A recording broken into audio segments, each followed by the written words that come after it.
You're listening to Story Struck. I'm Rachel, an editor and writing coach. And I'm Nino, a ghostwriter and book coach. Welcome to our curious community where we dive into everything books and writing. Now, let's get into the episode.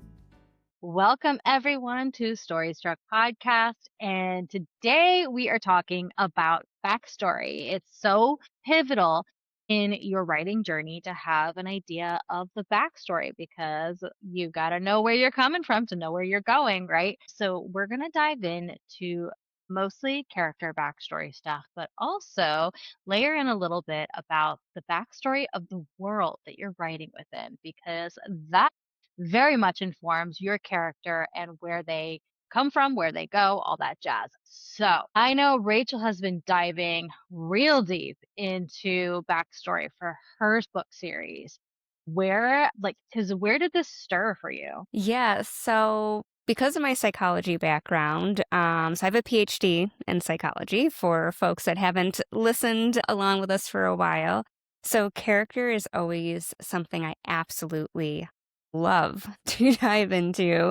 And as a plotter, I love to dive into it even more because like you said, it informs everything. Character, like when we look at that, that's what brings the story alive for our readers. But that also is what drives your story, whether it's a plot driven narrative or a character driven narrative. You have to connect with your characters. And we want our characters to be real, believable humans or real, believable creatures.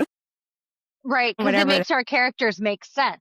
Yes. Like we need our yes. characters to make sense to our readers. Otherwise, then they do things and they're like, which Yeah. I found for my character backstory, actually, fun fact, this is how I started my Loki series. I was researching Norse mythology just for funsies. And I'm like, that doesn't make sense for the character. And therefore, my book is the bridge to these two mythology stories. So, like, you got this version of Loki, and then you got this version of Loki. And they didn't make sense to how this person ends up here.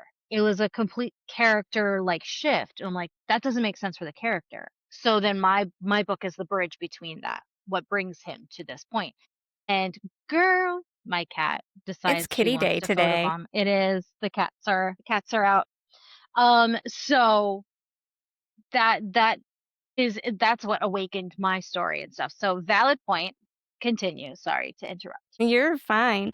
So yeah, and then I think this also ties beautifully into like the emotional outline that you're, working with Yeah. people and teaching people because Mhm. we need to know who our character is before we can dive into that. So it all goes together. So fantastic.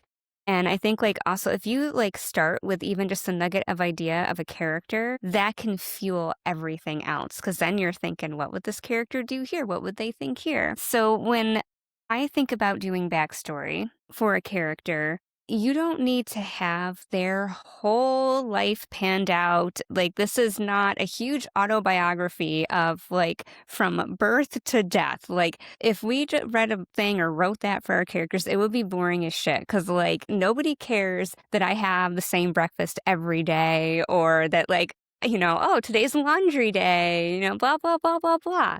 They don't care. Like, they just want No. the good stuff, the juicy stuff. So I like to think of it as you're taking your characters to therapy. That's kind of my approach to it. I love that, right? Because we're talking about the impactful moments. We're talking Yes. about those points of trauma or their core memories or things like that. And when we were doing our last coaching session, when we were talking about the emotional outline for your book, Yeah. that was like one of the big things is that that one, my love, I love you so much. Please go. What was that core memory that set up your character's limiting belief that fed into where she was in that first act of the story, to bring into that emotional outline, which by the way, we should totally do an episode about the emotional We outline need to. because I think that would be so helpful for people. Any hoozle. Yeah. So That's yeah, officially I going on love the the calendar. We're perspective. doing it. Yeah. I love that perspective of like seeing it as therapy because I think a lot of us have been to therapy or at least watched movies and saw to where it's something that's very relatable to think about. Okay, if I'm therapizing my character, if I'm the therapist as the writer, right? Because also our stories are a story of transformation. So we're taking them from a point Yes. where they are maybe not like they may be fine, but then they have to go through this big transformation to become who they're meant to be by the end of the book. And that's kind of the story of therapy, is like you go to it to understand your past and to like come into your truth, right? To heal from things and grow and transform into this new version of yourself. So I love that perspective. What kind of things do you think would be like the foundational, like, okay, I'm gonna therapize my character. Where would you start there? Yes. And so we're going to start kind of talking about our protagonist. And then we'll touch on also doing this for the villain of our story. Because it's really important to have both of those done. And there's going to be very similar things and questions that I would ask both of them. And then the villain is just a little bit of a tweak on like how we're going to Right. approach that. Because the villain and the hero often, like, they think that they're both the hero. Like, they both think that they are the ones in the right.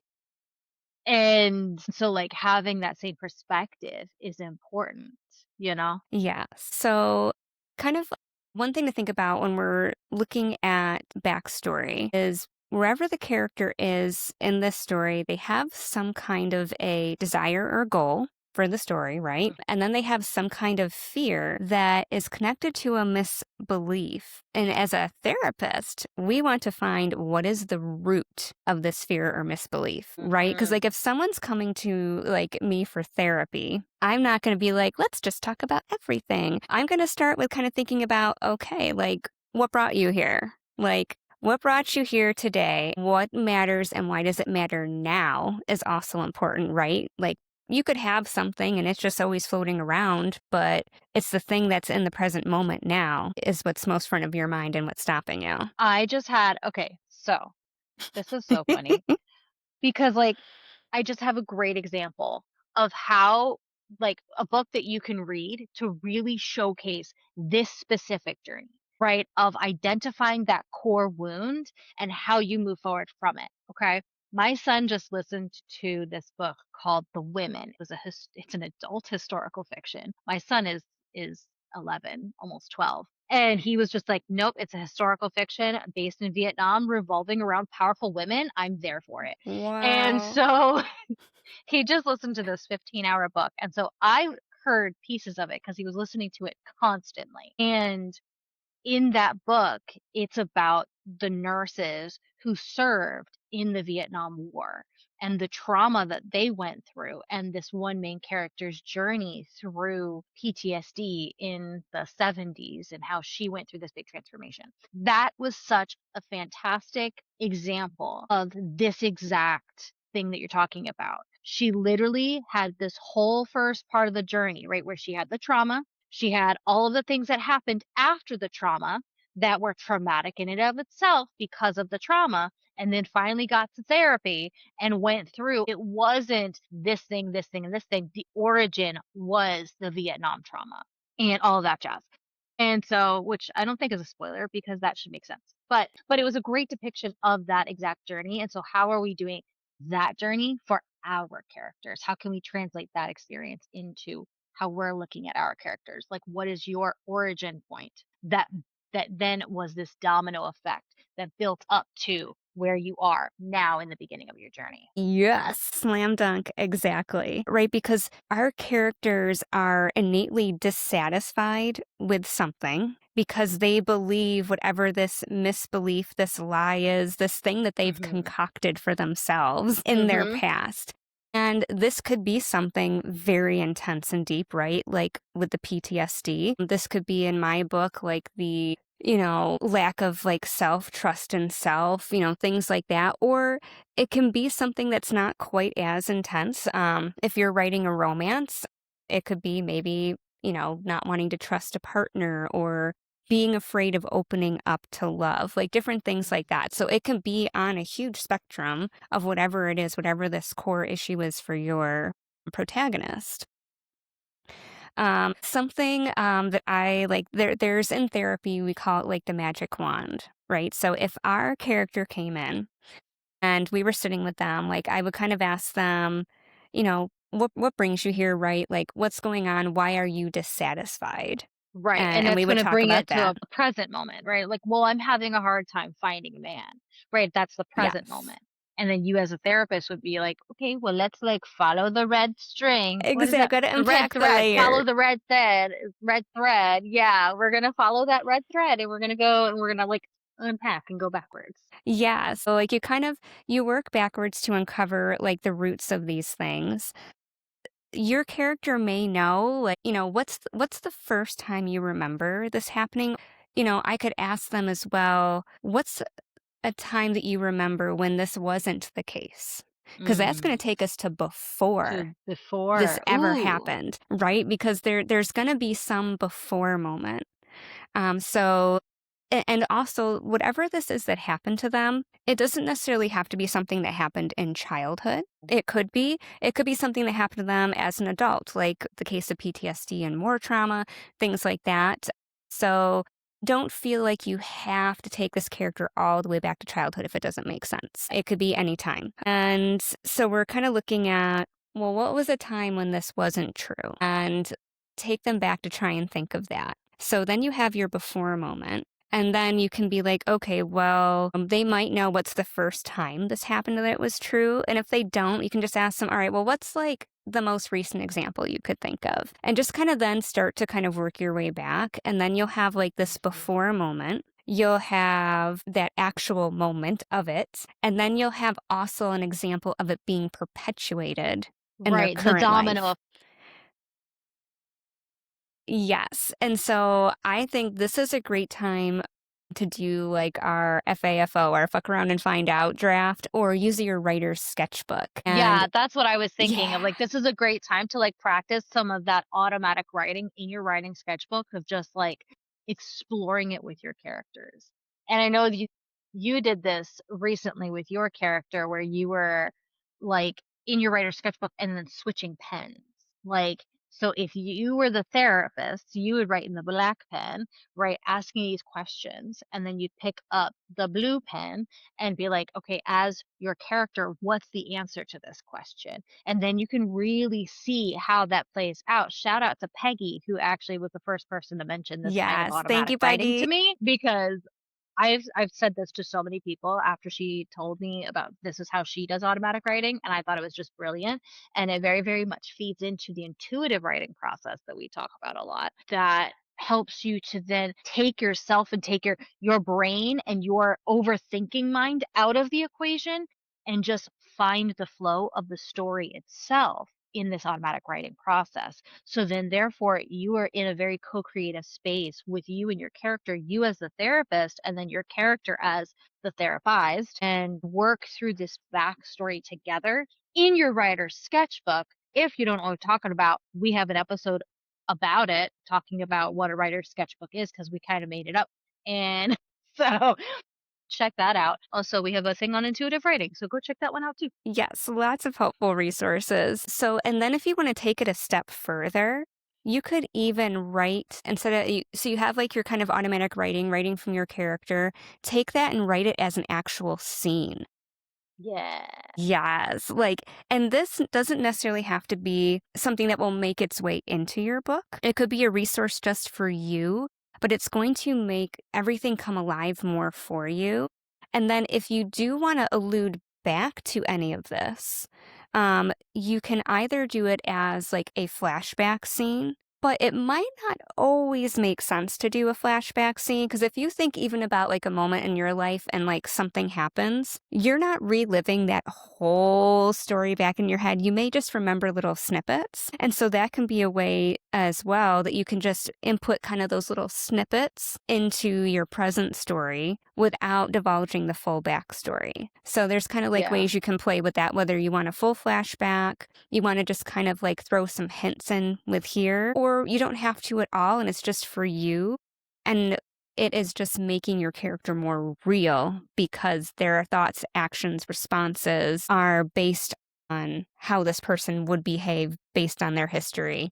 in this current moment. Yeah, and I think a lot of times when we first start building our story, building our world, we sometimes think that we have to include everything that we're discovering. Hmm. And it's not the case. Like a lot of times when we're exploring backstory and we're exploring our world, this is information and context for us as the writer. So that way we're able to translate the important parts into our story. So our reader has that full sense of where they are, who that person is, what the world is like, what the journey is, all of that stuff. And it becomes a very immersive, powerful experience for the reader. But we don't have to include all of the things. Like if their core trauma is just like a side reference that just like, oh yeah, and it's because of this, like then that's fine. It doesn't have to be a full flashback. It can literally just be a reference, in conversation of like, why are you like this? Well, that's because of this. And then that's all it is, only if it makes sense and only if it feels right within the story. Exactly. So now we've kind of identified with our character what made them this way, right? Because we are looking at who are they today and why and what shaped them. And so then my next kind of question for them, and this would be kind of our character's mindset up to the midpoint of what would make you happy? If you had a magic wand right now and you could do anything you want, we do this in therapy, like what would you do? What would make you happy? All of that. And so that's going to kind of put you a little bit into their mindset of them before they get to the middle of your book. So I will say something really good when you're thinking about this emotional stuff, and we'll cover that when we do the emotional outline. But for here as well, for us to kind of ground ourselves, you want to think with the end in mind. So you want to know, where are they now and where are they Mhm. going? And then that kind of helps you to shape your stuff in between. All right, so now we know, what they're going in believing. And we know that they're going to be surprised by the outcome because this is at complete odds with what they believe now, with this false belief. And then I will say as well, when we think about this false belief, the character keeps reinforcing this false belief for themselves. And this is kind of what we Mhm. call a confirmation bias in psychology, where anything that doesn't match this mindset of theirs, they're going to poo poo it. Be like, oh, well, that is only for you. Like, that's only the Mhm. case for Nino, but that is never the case for me. Like, right? They're like, no. Yeah. Or they're just going to block it out and they're just going to have blinders for it.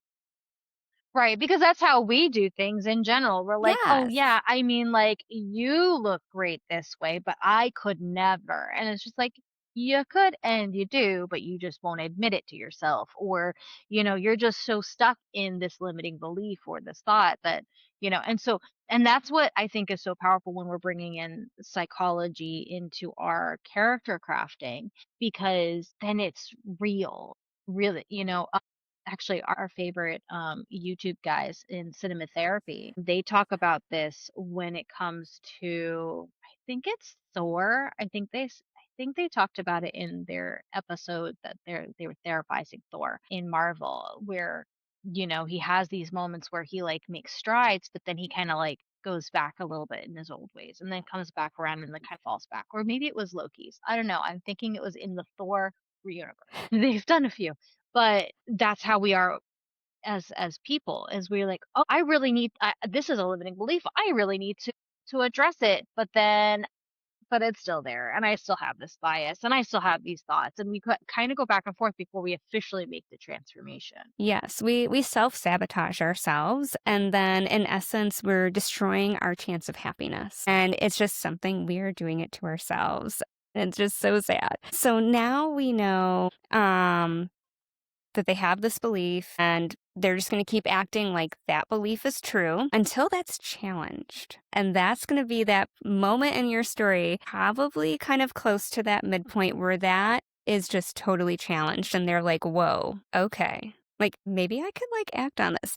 But if you've ever thought, think about a time for yourself, right? And you had a thought that was challenged, you probably didn't instantly accept that as like true. We're like, maybe it's just true for that one person or That just this one one time. circumstances. Like maybe this is just a fluke because we like to hold on to our limiting beliefs because then we don't have to change them or address it because it's doesn't it like attach to our identity or something, our limiting beliefs, It is. like It's in very, like, psychology? ingrained in us. It's like a habit. It's just this cycle that's just been reinforced by our thoughts, which feed our actions, which are then feeding into the thoughts and actions behaviors because we're acting in a way that's making what we think true. So when we hit this struggle point of our thought is being challenged, we're going to have this I'm not quite sure I trust this. Maybe it's a little bit of disbelief. There could be kind of a little bit of fear, maybe anger. Like there's a whole bunch of different emotions that could go into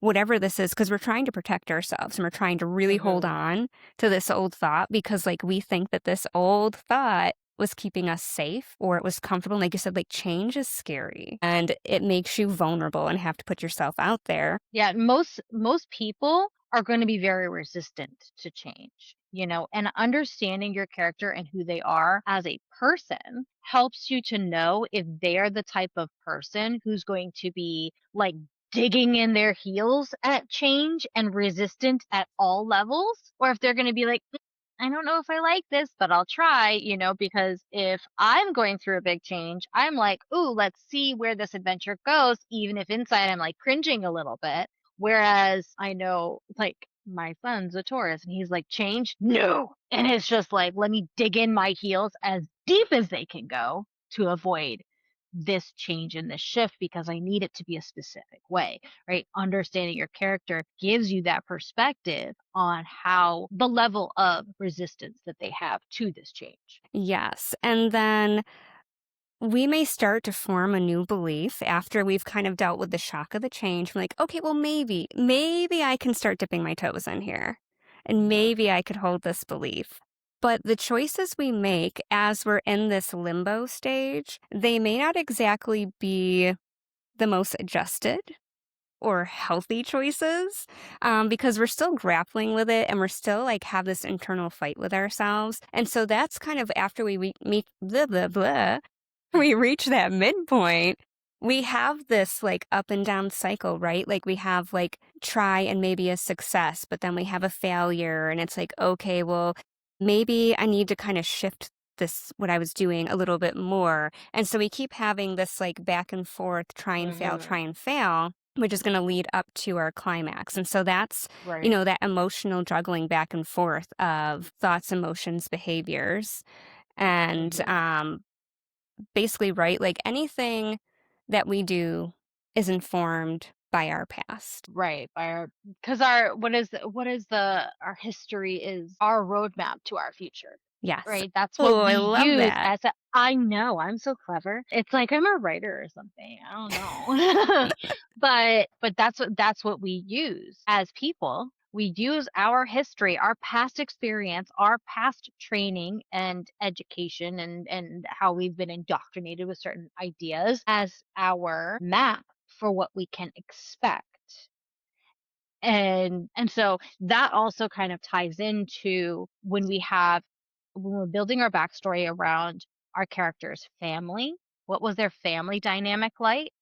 And also the world, because the world, the social system, the political system, the class system, all of those things feed into our own limiting beliefs. Because I had this theory one time because I just sit and ponder things sometimes. I'm a thought. What is it? What do they call us? Thought daughters? I don't know. And just like if you look at the way beliefs are kind of made, it's like an onion. So I call us emotional onions. We're just like humans are just like emotional little onions. And we have like this outer layer, right, which is like the societal beliefs. And then we have like cultural beliefs and we have familial beliefs and then we have personal beliefs based on personal history, and they're all of these layers that hide our true self, which when you cut open an onion and you see that cute little leaf in the middle sometimes and stuff, like that's our true self, but we're like covered up in all of these onions. So what's the onion layers of your character from the social level of things, or to societal level of things, and then down into like their cultural perspective, down into their familial perspective. How has their family taught them to be? And then what has their history brought them to? It's like the onion of backstory. I love that. Yes, and that really ties into like what we would do in a psychology session, depending on what type of therapy you have. And I love kind of that onion layers because like you would have like you in the center, and then you would have all Mhm. these rings around you, and it would be like family, society, like as they go out. They're larger and larger and larger things where your family's more immediate to you. Then you kind of have your Mhm. community and then it branches.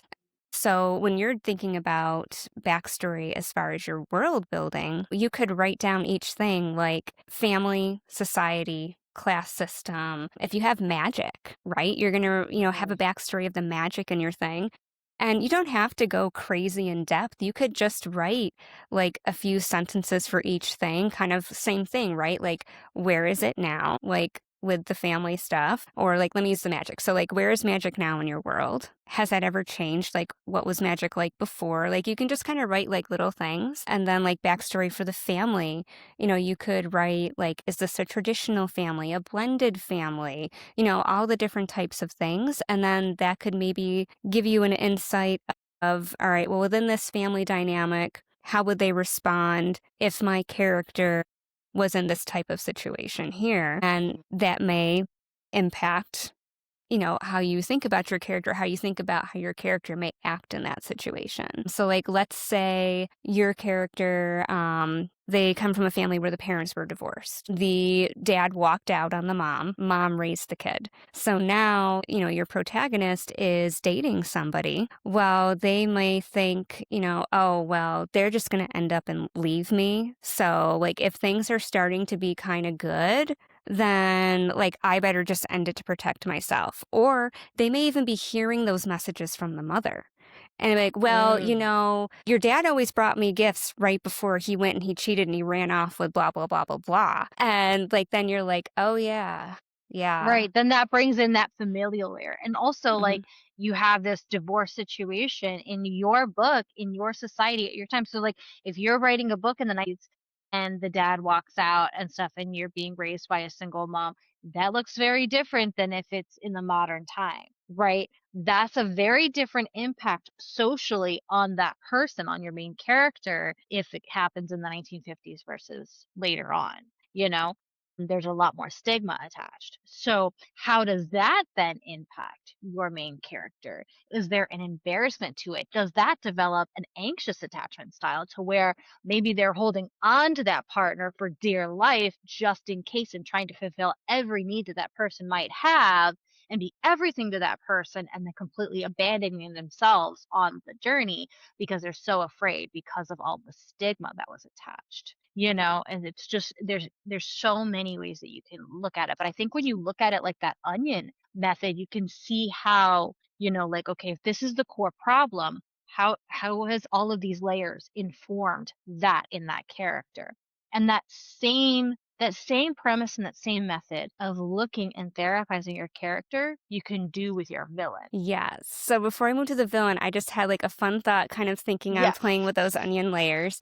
All right. So we had the layer of like the family. Then we had the layer of society in our divorce example. Then let's say you're writing a fantasy and you have a layer of magic. And let's say, okay, they're witches and there's magic in the society. So did mom place a hex or a curse on dad afterwards? Mm. And then are you going to be, I'm holding on because I have this attachment style. I'm going to cast a love spell and have that backfire on me as we go Mm. through. And maybe it's like a rom com or something. And they cast the spell and it backfires on and like goes to like their buddy. Or they find out they cast the spell and, just hijinks ensue. So like you can just keep adding these layers of the backstory on. So yeah, I don't know. I just thought that was pretty funny that mom's like, hexing you, mofo. And they're like, oh, love spell. So I don't want to be my Yeah, but I mom. mean, I'm going the opposite way. yeah. But I mean the I think when it comes to, this feeds into like that emotional outline of things, right? When you have a full understanding of the backstory and why and how it impacts the character as a person, you can then apply all of that information to your emotional outline, which we will talk about in another episode. And that can be your thread, your backbone that actually fuels your plot. I do this with my coaching clients we walk through that emotional outline of their character, then it's just because when you're looking at plot, there's so many things you can do. And sometimes when you see all of the possibilities, it's overwhelming. I always say, like, don't get too tunnel visioned and look for the possibilities, but then sometimes you open it up and you're like, there's so many, I don't know what to do. And then you come down to, but who is your character at their core?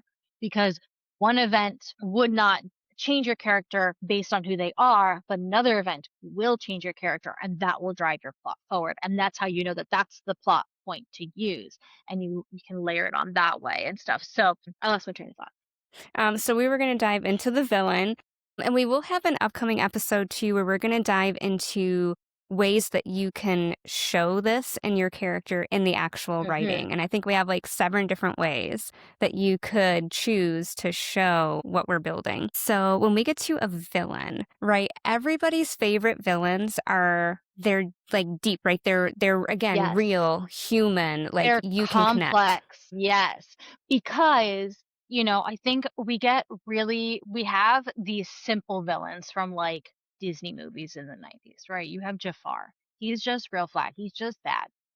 And then you have like Scar, right? He's just a sassy little gay lion who's just very angry that he's not the center of attention. It's flat. There's no nuance. There's no like deep piece of it. But I think one of the best villains ever made from Disney is the dad from Shang-Chi. Have you seen that movie first I off? have not, but I have heard the same thing from somebody else, and I have not seen that. So now I'm really For intrigued a because I singular literally saw movie. someone mention him. Yeah. Because you know how I will die on the hill of I love Loki. Like in Norse mythology, I love Loki. In Marvel, I love Loki. So Loki has the same kind of like backstory that happens and stuff, and he has like that nuance if you look at his whole journey. But most people don't want to sit there and watch 500 different Marvel things. Shang-Chi depicts this in one single movie of the nuance of this character, and you get some backstory about the person through it.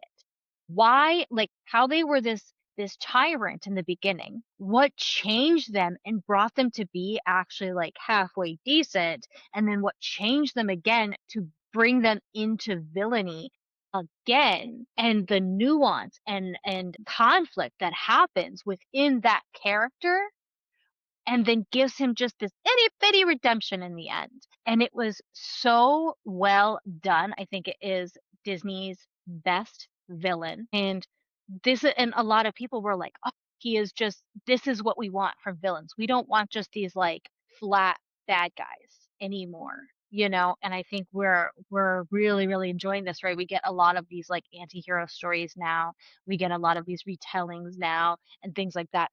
People are really invested in this. We want a villain that we can almost root for. We're like, we were with you up until like this point, but you just like took it over here. Like that's the kind of villain we want, right? Like with Thanos and stuff like that. We're just like, we get it, but you took it too far. Yes. Oh, that was like a beautiful explanation. I think one, like another like recent example that I really enjoyed that we got kind of with like an expansion of the world is when we think about the Hunger Games and President Snow, like in the original trilogy, he was just like, he was a bad guy to be a bad guy. Like, it was like, okay, you're just a douche and like you hate the world and you're mean. But then we got like the prequel movies, like it or hate it. It at least gave us more context of President Snow and how he like wasn't necessarily a villain. He was more kind of a little bit of a victim, and he embraced and chose to become that villain after all of these things happened to him. And so we got to see kind of his origin story.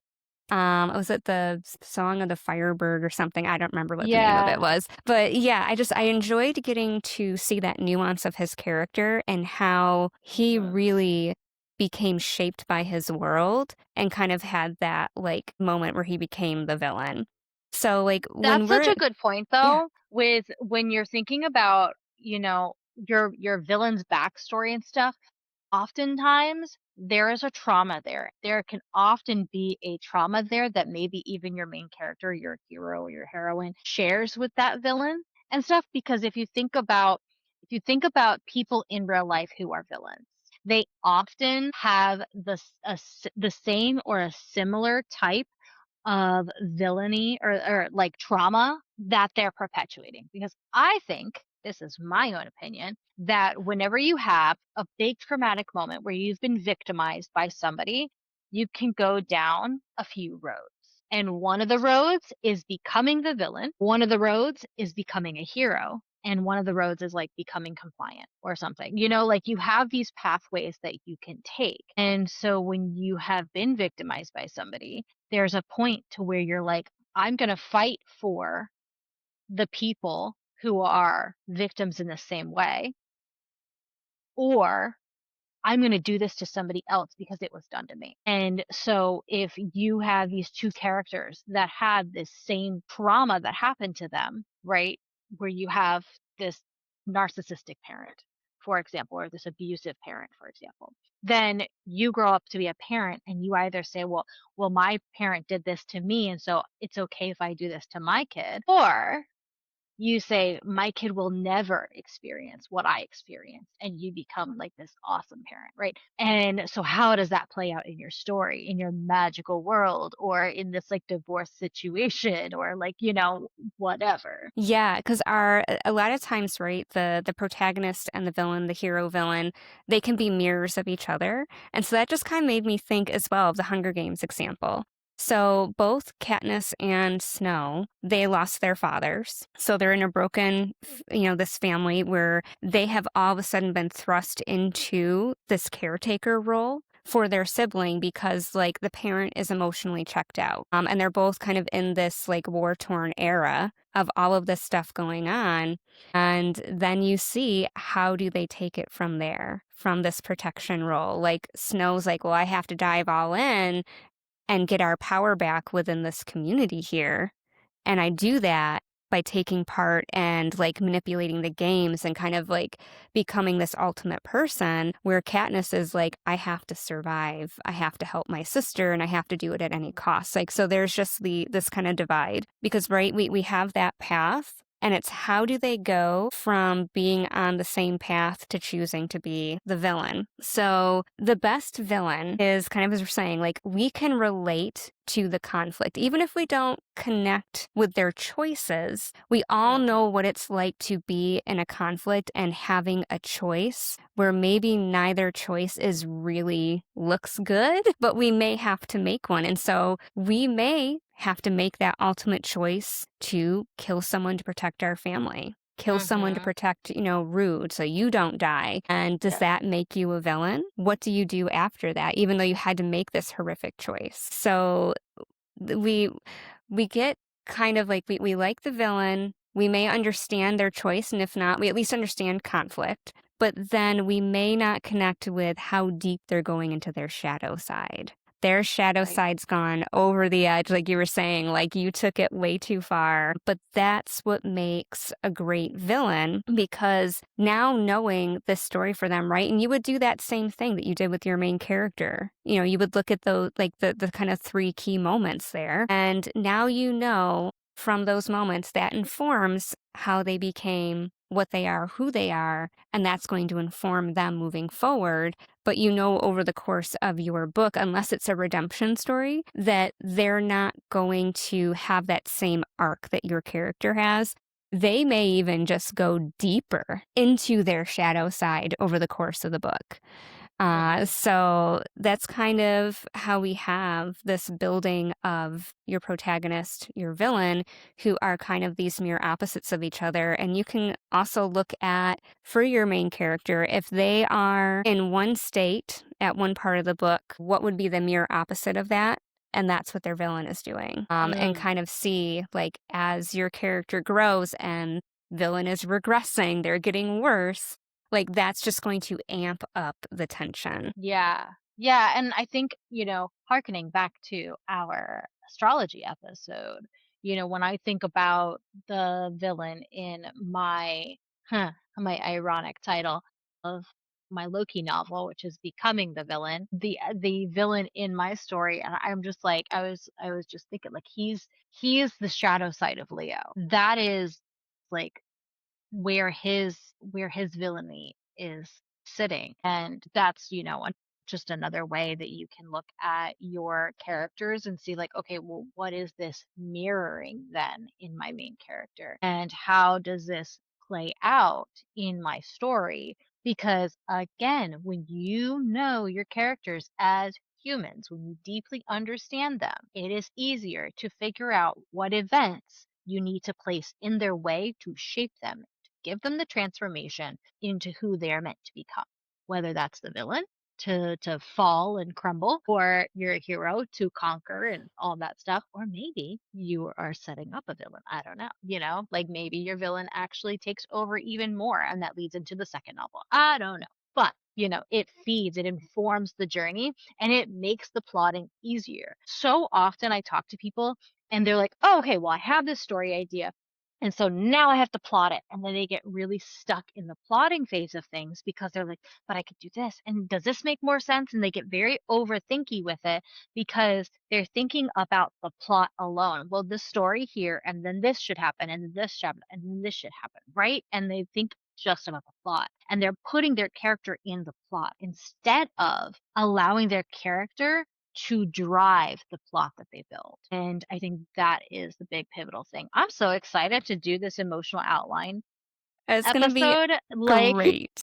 that's going to be such a good episode. That's also one of the things that I take people through in my Writers Unbound group, my group coaching program, where we actually walk through that emotional journey and we go through all of these deep pieces, because we've been doing it a bit with your book, is going through and understanding the foundation of your book is understanding your main character, your villain or your protagonist, or what did I call it? I have a different name for it. Was it the Your opposing force, conflicting maybe? the Conflicting force? conflicting force. Yeah. Yeah. Yeah, because sometimes it's not a human that is the problem. Sometimes that's not the villain of the story. That's not the antagonist of the story or whatever.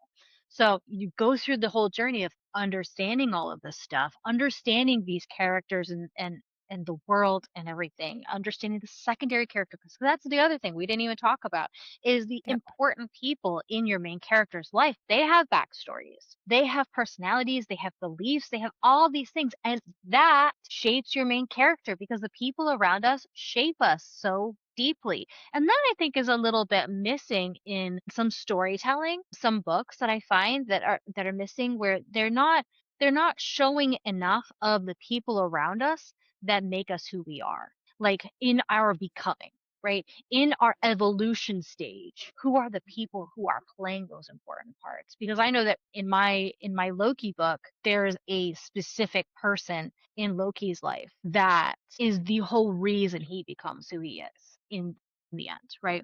Like they play a very important role because that's how it is. Like we need these people to show us in life how things can be different. So I take people through understanding the secondary or the key players, I like to call them, because they're key players in their character's transformation, understanding them, and then going through the emotional outline of things, and then finally landing on the actual plot driven outline of everything. Yeah, and it's important, right? If you have those major supporting characters, maybe you do a mini therapy session with them. Maybe you do a group family therapy session with them, with your Ooh, like protagonist and them, to see what is the dynamic of their interactions and things like that, because that will reveal a little bit. So that is really mhm. fun idea to do as well. And then something else, I guess, will be kind of my last point for shaping those characters and thinking about kind of that emotional journey, emotional outline, is you have the therapy session, the information from your protagonist, and you have it from your villain. And then you can take a look, is my character going to have dark moments where they're going to be tempted? Maybe a little bit kind of gray moment. So, how would they pull on that villain side and Right. be What would tested? their shadow aspect look like? Right? Because even though my villain is a Leo, my hero is a Gemini. And so a Gemini shadow aspect is going to look different, even if it's like, oh, this they're being tempted into this dark side. What is their dark side? So Yes. that's really good. That's really good. to look at and stuff. And again, this is why I like astrology, because it gives you a framework that you can bounce off of. Like, I know that my character in my book, Loki is a Gemini. And so, yeah. Yeah. We also And have an me with episode on that. tarot, right? Like Right, there's exactly. like, What's the yeah. shadow aspect of the Emperor card, right? Versus what Hmm. the light aspect of the Emperor card is. That's why we talk about these spiritual tools, is because they're very great reflective devices to look at and compare and use to as a jumping off point for your own character development or your story development. Yeah. So I think this has been such a fun conversation. We have Yeah. some great episodes lined up in the near future for you, depending on when you're listening. They may already be Mhm. out when we're diving into more of the topics we talked about today. Yeah, so subscribe Yeah. so that way you get those and you know when they're out, and it's not like you just find it accidentally. So like subscribe. Yes. Like, subscribe. Please leave us comment or review on wherever you're listening if you enjoy the podcast. That would be Please and thank splendid. you. Yes, thank you. Yeah. And we will have in the show notes links to sign up for Nino's workshop, which is still open until the 13th of May, Or correct? the Writers The Unbound. Writers Unbound, yes. Yeah, yeah. It's a whole 3-month program. Actually, 91 day, 13-week Bonus program. day. Yeah. Well, because 13 weeks is 91 days. And so bam. So it's a whole program. The enrollment ends for this cycle that in present times is May 3rd is the last day to sign up, because our first call is May 4th. So make sure you go check that out. And we hope that you really enjoyed today's episode and you get to write in some backstory. Heck yeah. Thank you for listening. Check out the show notes for details and links from the episode. And don't forget to subscribe and follow for more. Special thanks to our composer, Micah Silverstein. Enjoy the rest of the music.